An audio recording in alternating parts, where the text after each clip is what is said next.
So number 1, is it safe? Absolutely it is safe. ఒకప్పుడు వచ్చే మిషన్స్తో మనకి పోస్ట్ లేజర్ బర్న్స్ అవ్వడం ఆర్ పిగ్మెంటేషన్ రావడం ఇలాంటి సైడ్ ఎఫెక్ట్స్ చూసేవాళ్ళం. బట్ ఇప్పుడు వస్తున్న మిషన్స్లో ఇన్హెరెంట్గా కూలింగ్ టిప్ వస్తుంది. సో దీనివల్ల బర్న్స్ అయ్యే ఛాన్సెస్ తగ్గుతుంది. The procedure is safe and painless also. So number 2, is it permanent?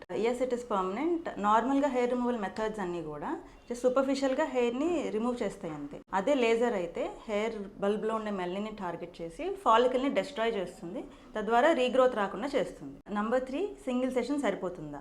No. Laser అనేది గ్రోయింగ్ ఫేజ్లో ఉన్న హెయిర్ని మాత్రమే టార్గెట్ చేస్తుంది. సో హెయిర్ గ్రోత్ స్పీడ్ని బట్టి నెంబర్ ఆఫ్ సెషన్స్ పెరుగుతాయి.